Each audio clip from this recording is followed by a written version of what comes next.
दोस्तों मैं रितेश कुमार आपका स्वागत है मासूम मछली में। दोस्तों आज का अपनी इस वीडियो में हम लघुत्तरीय देखेंगे। ये हमारा क्लास 10th का चैप्टर 1 भारतीय वन का है और इसका लघुत्तरीय प्रश्न है।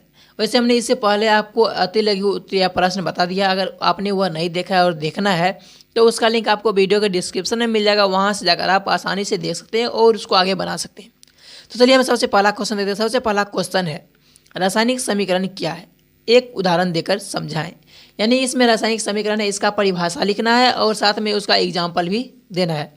तो देखिए ये इसका जो समीकरण का परिभाषा है इसको आप इस तरीके से लिख सकते हो। यहाँ पर आपको स्क्रीन पर भी दिखाई देगा। तो यहाँ पर देखिए इसका होगा रासायनिक अभिक्रिया में भाग लेने वाले पदार्थों को संकेत एवं सूत्रों की सहायता से रासायनिक अभिक्रिया का निरूपण रासायनिक समीकरण कहलाता है।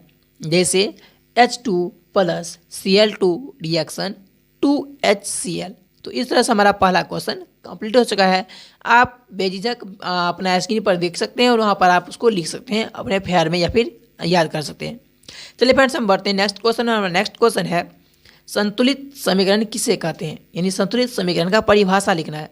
तो देखिए इसमें लिखा हुआ है, यानी कि आपको स्क्रीन पर दिख रहा होगा, जब समीकरण में तीर चिन्ह के बाईं ओर यानी क्या अभिकारक और या फिर तथा दाईं ओर प्रतिफल के प्रत्येक प्रकार के, यानी कि जो दाईं ओर रहता है दाईं ओर क्या रहता है, दाईं ओर प्रतिफल रहता है, तो प्रत्येक प्रकार के परमाणुओं की संख्या समान होती है तब यह या फिर वह समीकरण संतुलित समीकरण कहलाता है।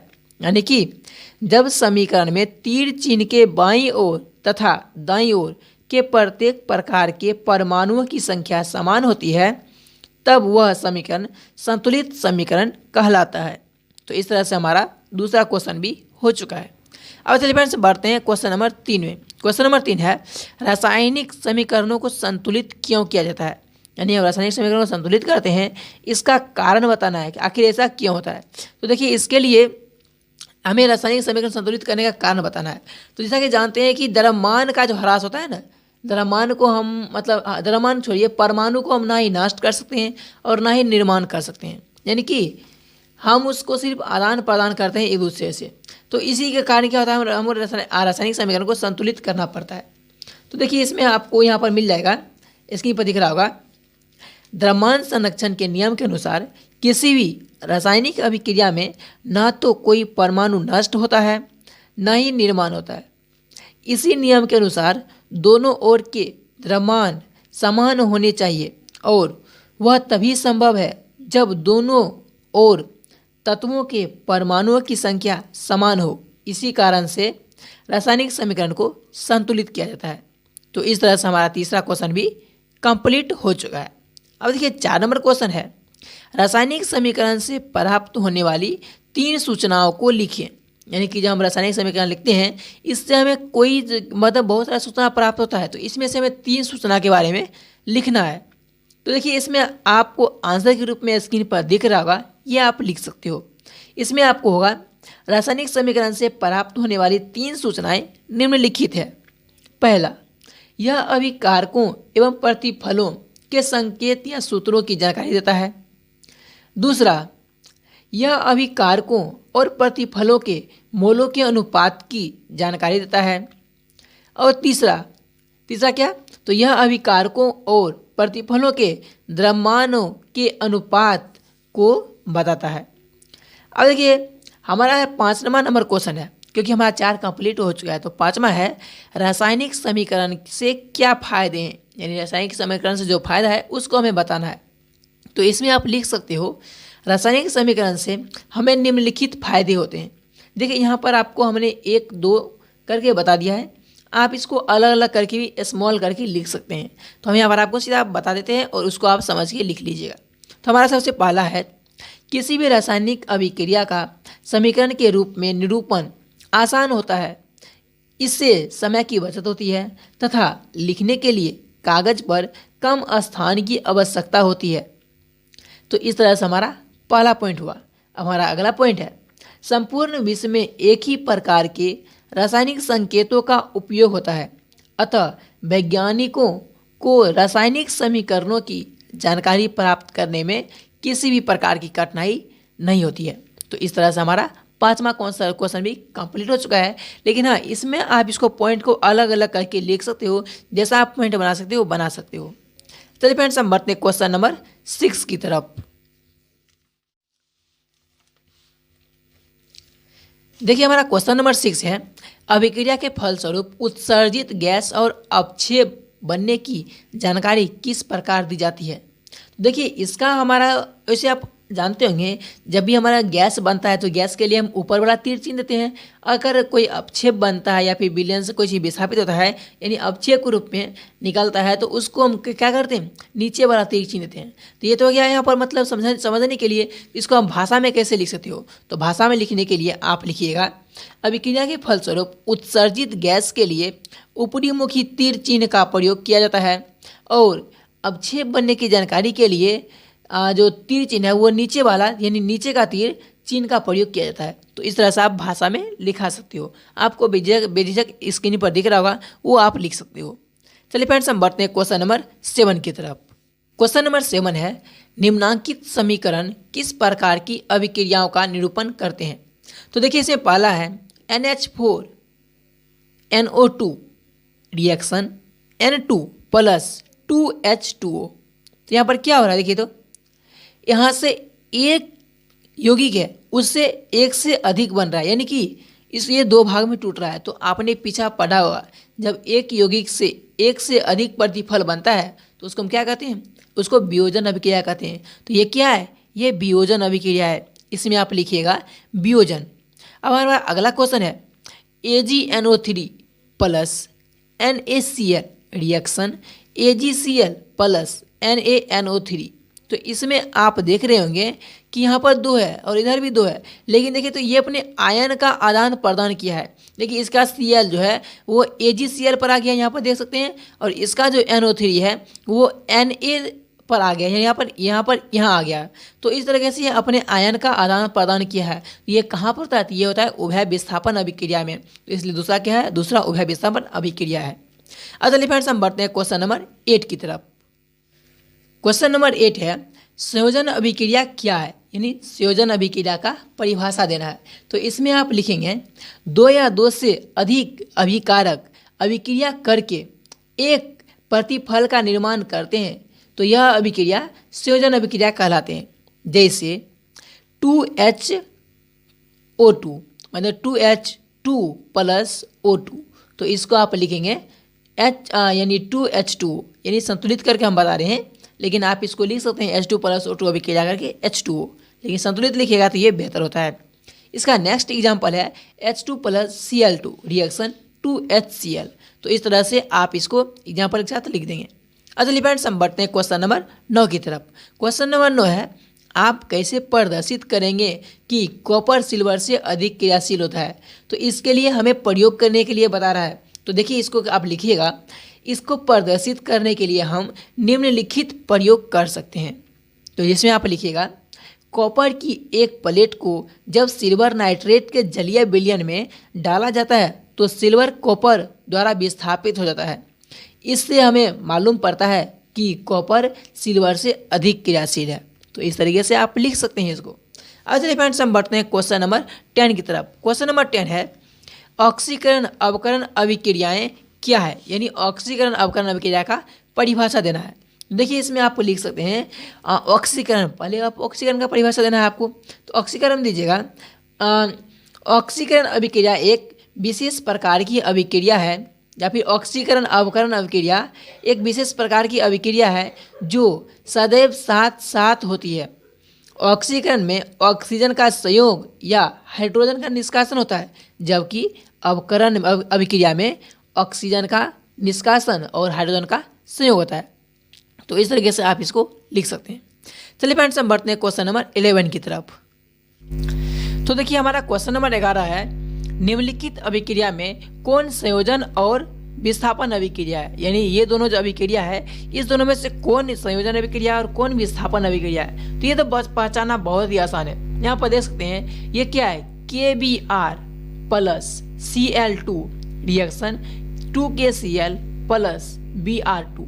तो ये क्या होगा, ये हो जाएगा आपको विस्थापन अभिक्रिया। अब देखिए, यहाँ पर हमारा दूसरा जो है, ये क्या है, Fe plus S reaction FeS। तो ये हो गया हमारा संयोजन अभिक्रिया।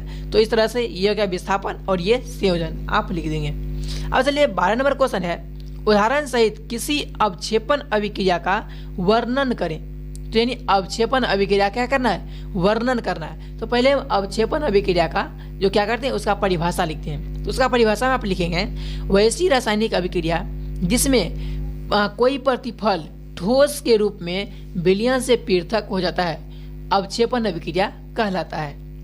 अब इसका एग्जाम्पल देना है। तो एग्जाम्पल में आप लिखिएगा NaCl plus AgNO3 reaction AgCl plus NaNO3। तो इस तरीके से आप इसको लिख सकते हैं और ये हमारा आंसर कंप्लीट हो जाता है। यानी क्या कहता है, अवक्षेपण का परिभाषा कर रहा था और उसका एग्जाम्पल कर रहा था। तो एग्जाम्पल देकर हम समझा दिए जैसा कि आपको स्क्रीन पर दिख रहा होगा।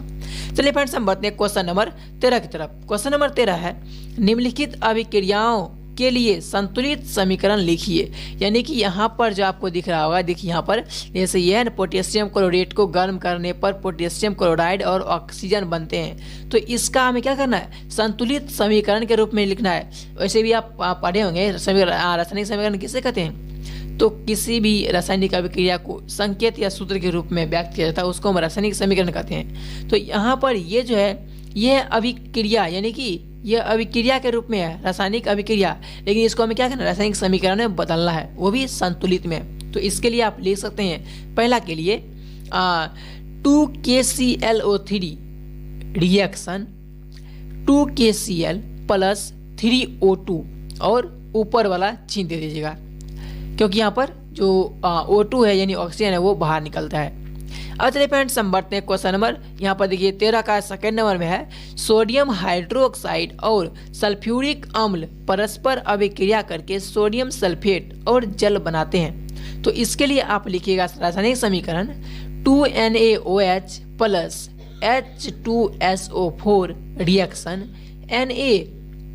Na2SO4 plus 2H2O। तो इस तरीके से आप दूसरा जो ये 13 का 2 है इसका रासायनिक मतलब जो अभिक्रिया या रासायनिक समीकरण होता है इसको आप लिख सकते हैं और ये संतुलित भी है। चलिए आप बढ़ते हैं क्वेश्चन नंबर यानी 13 का 3 में। तो 3 में है, कैल्शियम हाइड्रोक्साइड और कार्बन डाइऑक्साइड के बीच अभिक्रिया होने पर कैल्शियम कार्बोनेट और जल बनते हैं। तो इसको भी लिखना है किस में, ये रासायनिक अभिक्रिया को रासायनिक समीकरण में लिखना है, वो भी संतुलित। तो इसके लिए आप लिखिएगा CaOH का whole twice plus CO2 reaction CaCO3 plus H2O। तो यहाँ पर देखिए तो क्या ये रासायनिक समीकरण संतुलित है। तो यहाँ पर देख सकते हैं कैल्शियम कितना है, कैल्शियम 1, तो ये भी तो कैल्शियम 1 है। OH2 कितना है, तो हाइड्रोजन इसमें 2 है, उधर 2 हाइड्रोजन हो गया। ऑक्सीजन है 3 गो, तो ऑक्सीजन उधर कितना है, तो ये संतुलित नहीं है। तो इसको आपको शायद संतुलित करना पड़ेगा, नहीं ये पहले संतुलित है क्योंकि देखिए इधर जो है OH में 2 हाइड्रोजन है और CO2 में यहाँ पर मतलब 2 ऑक्सीजन है OH2 में, और यहाँ पर देखिए CO2 में 2 ऑक्सीजन है। तो यहाँ पर पूरे 4 ऑक्सीजन हो गया किस तरफ, तो अभिकारक की तरफ। अब देखिए प्रतिफल में भी आपको यहाँ पर 4 ऑक्सीजन इधर आ जाएगा। तो इस तरीके से ये भी संतुलित है। तो आप इसको भी लिख सकते हैं। अब ऐसा मत कहना कि इसमें कुछ लगा हुआ नहीं है, यानी किसी के पहले कुछ नहीं लगा है तो ये संतुलित नहीं है, ये संतुलित है। अब चलिए बढ़ते हैं क्वेश्चन नंबर 14 की तरफ। क्वेश्चन नंबर 14 है, ऊष्माक्षेपी और ऊष्माशोषी अभिक्रियाओं से क्या समझते हैं। तो यानी ऊष्माक्षेपी और ऊष्माशोषी का मतलब क्या करना है हमें, इसका जो परिभाषा है वो परिभाषा हमें लिखना है। तो इसमें आप इसको इस तरीके से लिखिएगा। सबसे पहले ऊष्माक्षेपी को हम देखते हैं, ऊष्माक्षेपी। तो इसमें लिखिएगा ऊष्माक्षेपी, फिर डैश तक लिखना है वैसी रासायनिक अभिक्रिया जिसमें अभिक्रिया के फलस्वरूप ऊष्मा का उत्सर्जन होता है ऊष्माक्षेपी अभिक्रिया कहलाती है। अब इसके बाद लिखिएगा ऊष्माशोषी अभिक्रिया और फिर डैश दीजिएगा। इसमें लिखिएगा वैसी रासायनिक अभिक्रिया जिसमें अभिक्रिया के फलस्वरूप ऊष्मा का अवशोषण होता है ऊष्माशोषी अभिक्रिया कहलाता है। तो इस तरह से हमारा 14 नंबर भी क्वेश्चन कंप्लीट हो जाता है। आई होप कि अभी तक आपने जितना भी पढ़ा है, जितना भी हम इसमें बताए हैं, इसमें किसी प्रकार की डाउट नहीं बची होगी या फिर मतलब कोई भी डाउट नहीं हुआ होगा। लेकिन अगर डाउट हो जाता है या फिर कोई क्वेश्चन समझ में नहीं आता तो आप बेझिझक कमेंट के द्वारा पूछ सकते हो ताकि मैं आपको उसके बारे में बता सकूं और आपका वो डाउट क्लियर हो सके। चलिए फ्रेंड्स हम बढ़ते हैं क्वेश्चन नंबर 14 हो चुका है हमारा, 15 की तरफ बढ़ते हैं। और 15 नंबर क्वेश्चन है हमारा, निम्नलिखित पदों की व्याख्या करें। यानी यहाँ पर जो ये है इसका परिभाषा लिखना है और ये या फिर इसको समझाना है, यही हमारा व्याख्या हो जाता है। तो सबसे पहला है ऑक्सीकरण। तो ऑक्सीकरण के लिए आप क्या लिखिएगा, तो ऑक्सीकरण के लिखिएगा आप, यानी पहले एक नंबर दीजिएगा ऑक्सीकरण और डैश, फिर लिखिएगा वैसी रासायनिक अभिक्रिया जिसमें किसी तत्व या यौगिक से ऑक्सीजन का संयोग या हाइड्रोजन का निष्कासन होता है, ऑक्सीकरण अभिक्रिया कहलाता है। तो इस तरह से क्या होता है, हमारा जो 15 का पहला क्वेश्चन था ये कंप्लीट हो चुका है। अब इसके बाद आते हैं इसका दूसरा पर, लेकिन दूसरा आने से पहले इसका एक बार एग्जाम्पल भी देख लेते हैं। तो इसमें आप एग्जाम्पल में भी लिखिएगा, जैसे C+O2 रिएक्शन CO2। अब चलिए इसके अगला है अवकरण। ये 2 नंबर में क्या है, अवकरण। तो अवकरण के लिए लिखिएगा अवकरण, फिर डैश, उसके बाद वैसी रासायनिक अभिक्रिया जिसमें किसी तत्व या यौगिक के साथ हाइड्रोजन का संयोग या ऑक्सीजन का निष्कासन होता है, अवकरण अभिक्रिया कहलाता है। तो इस तरह से आप अवकरण का परिभाषा लिख दीजिएगा। अब देखिए तीसरा है खाद्य पदार्थ का दूषित होना। तो खाद्य पदार्थ का दूषित होना, तो इसके लिए आप लिखिएगा पहले 3 नंबर दीजिएगा, फिर खाद्य पदार्थ का दूषित होना, फिर डैश देख लिखना है। जब भोजन को खुले वायु में छोड़ दिया जाता है तो उसमें उपस्थित वसा और तेल काफ़ी समय के बाद वायु की ऑक्सीजन द्वारा ऑक्सीकृत हो जाते हैं, जिससे भोजन में दुर्गंध आने लगते हैं। तो ये क्या हो जाता है, यही हो जाता है आपका खाद्य पदार्थ का दूषित होना। अब चलिए हमारा क्वेश्चन नंबर 16 है। तो 16 नंबर में है कॉपर सल्फेट के विलयन में लोहे का एक टुकड़ा डाल देने पर विलयन का रंग क्यों बदल जाता है। तो इसका आंसर क्या होगा, क्योंकि देखिए कॉपर सल्फेट जैसे हम आयरन डालेंगे तो कॉपर क्या है, कॉपर कम क्रियाशील है आयरन से, तो कॉपर विस्थापित होगा और आयरन उसमें बनने लगेगा, मतलब आयरन सल्फेट बनने लगेगा। तो इसमें लिखिएगा आप आयरन सल्फेट बनने के कारण विलयन का रंग बदल जाता है। 16 का आंसर हो जाता है ये। अब देखिए 17 नंबर में है निम्नलिखित अभिक्रियाओं को संतुलित समीकरण के रूप में लिखें। तो जैसा हमने पहले बनाया था बिल्कुल उसी तरीके से ये भी है। यहाँ पर अभिक्रिया, वहाँ पर अभिक्रिया भाषा में लिखा हुआ था, यहाँ अभिक्रिया प्लस करके दिया। इसको हमें सिर्फ क्या करना है, सिर्फ संकेत के रूप में बदल देना है। तो वो भी संतुलित करना है, साथ में संतुलित भी करना पड़ेगा। तो इसके लिए सबसे पहला में क्या है, barium chloride plus aluminium sulphate reaction, barium sulphate plus aluminium chloride. तो इसको आपको लिखना है सूत्र के रूप में पहले। तो बेरियम क्लोराइड का क्या होता है, बेरियम क्लोराइड का होता है BaCl2, और फिर आगे है प्लस देकर लिखना है एल्युमिनियम सल्फेट तो उसका होता है Al2SO4 का होल थराइस, तो ये लिखना है। फिर रिएक्शन बेरियम सल्फेट, तो बेरियम सल्फेट का लिखिएगा आप फिर BaSO4। अब उसके बाद यहाँ पर आपको नीचे वाला नीचे का तीर चिन्ह लगाना है, क्योंकि ये BaSO4 जो है वो अपक्षय के रूप में नीचे बैठ जाता है। अब उसके बाद है फिर प्लस, अब उसके बाद दीजिएगा आप एल्युमिनियम क्लोराइड का, तो एल्युमिनियम क्लोराइड का होता है AlCl3। तो इस तरह से हम ये अभिकारक यानी अभिक्रिया का समीकरण लिख दिए।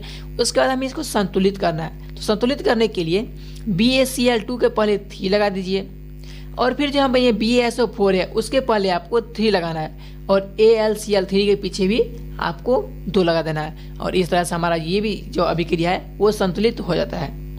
अब चलिए बढ़ते हैं क्वेश्चन नंबर 17 का 2 नंबर में। 17 का 2 नंबर में है सोडियम प्लस जल reaction sodium hydroxide plus hydrogen. तो ये लिखना तो बहुत ही आसान है। इसमें आप लिखिएगा सोडियम में Na प्लस जल का H2O reaction sodium hydro oxide यानी NaOH प्लस हाइड्रोजन, हाइड्रोजन में दीजिएगा आप, हाइड्रोजन में ऊपर वाला चिन्ह होता है वो आप जरूर दीजिएगा। तो इससे क्या हुआ कि हमारा जो ये पूरा अभिक्रिया है वो कंप्लीट हो जाता है। और इसको संतुलित करने के लिए देखिए तो इसमें कोई चीज़ घटा हुआ है, तो लगभग इसमें किसी भी चीज़ आपको घटा हुआ नहीं नजर आएगा। यहाँ पर 2 हाइड्रोजन भी है, 1 ऑक्सीजन है और 1 सोडियम भी है, तो इसलिए इसमें कुछ आपको लगाने की जरूरत नहीं है, ये पहले से ही संतुलित है। तो इस तरह से हमारा 17 का दूसरा नंबर क्वेश्चन कंप्लीट हो जाता है। अब देखिए 18 नंबर क्वेश्चन है। 18 नंबर क्वेश्चन है हमारा वियोजन यानी अपघटन अभिक्रिया का एक उदाहरण लिखिए। गर्म करने पर ऐसी किसी अभिक्रिया को दर्शाने के लिए कोई एक कार्यकलाप का वर्णन करें। यानी सबसे पहले हमें वियोजन अभिक्रिया का एक एग्जाम्पल देना है। तो इसके लिए आप एग्जाम्पल क्या कर सकते हैं, एग्जाम्पल में आप लिखना है, लेकिन हाँ जो एग्जाम्पल आप दीजिएगा उसी को आपको वर्णन कर दीजिएगा, तो इसका आंसर पूरा हो जाता है। तो इसलिए हम यहाँ पर एग्जाम्पल लेते हैं कि कैल्शियम कार्बोनेट को गर्म करने पर जो बनता है उसका एग्जाम्पल लेते हैं। तो इसको आप लिखिएगा CaCO3 reaction CaO plus CO2 और ऊपर वाला तीर का चिन्ह। अब इतना देने के बाद आपको इसको वर्णन करना है। तो इसमें लिखिएगा आप कैल्शियम क्लोराइड को गर्म करने पर वह अपघटित होकर कैल्शियम ऑक्साइड और कार्बन डाइऑक्साइड बन जाता है। तो इस तरह से आप इसका वर्णन कर दिए और हमारा 18 नंबर क्वेश्चन भी कंप्लीट हो जाता है। तो इस तरीके से हमारा 1 से लेकर अभी तक 18 तक कंप्लीट हुआ है और बाद में बच जाता हमारा 19 और ये जो इधर है 20, ये जो हमारा क्वेश्चन है 20 नंबर। तो देखिए ये दोनों में मुझे थोड़ा डाउट है, इसमें थोड़ा कन्फ्यूजन है। तो इसका कन्फ्यूजन मैं क्लियर करके इसका जो है डिस्क्रिप्शन में बता दूंगा आंसर की आखिर इसका आंसर क्या होगा, 19 और 20 दोनों होगा। क्योंकि इसमें पूरा सब कुछ सही है लेकिन थोड़ा कन्फ्यूजन है, और वो कन्फ्यूजन जब दूर हो जाएगा तो आप थोड़ा कन्फ्यूज नहीं होइएगा और इस तरह से आपको ये भी क्वेश्चन कंप्लीट हो जाएगा। तो आप देखिए डिस्क्रिप्शन में उसको मैं बताया हूँ, उसको आप लिख सकते हो। तो चलिए फ्रेंड्स आज के लिए बस इतना ही। अब इसके बाद सोचिएगा कि लघु उत्तरीय तो मिल गया, दीर्घ उत्तरीय कहाँ मिलेगा। तो दीर्घ उत्तरीय का उसका जो वीडियो है उसका भी लिंक डिस्क्रिप्शन में आपको मिल जाएगा। तो वहाँ से जाकर के आप इसका दीर्घ उत्तरीय भी देख सकते हैं। चलिए फ्रेंड्स आज के लिए बस इतना ही। और हाँ अगर पीछे का नहीं देखें तो उसका भी लिंक आपको वीडियो के डिस्क्रिप्शन में ही मिलेगा। तो चलिए मैं आज के लिए बस इतना ही। मैं मिलता हूँ आपको नेक्स्ट वीडियो में। अगर वीडियो पसंद आए तो वीडियो को लाइक जरूर करना, क्योंकि अभी तक मैंने आपको ना ही लाइक करने के लिए बताया ना ही सब्सक्राइब करने के लिए बताया। अगर इतना तक दे चुके हो तो प्लीज़ लाइक और सब्सक्राइब जरूर कर लेना और कमेंट करके बताना कि आपको कोई दिक्कत तो नहीं हो रहा, क्या आपको समझ में आया है या फिर नहीं, मन में कोई सवाल हो तो पूछना मत भूलना। चलिए फ्रेंड्स मैं मिलता हूँ नेक्स्ट वीडियो में, तब तक के लिए बाय बाय।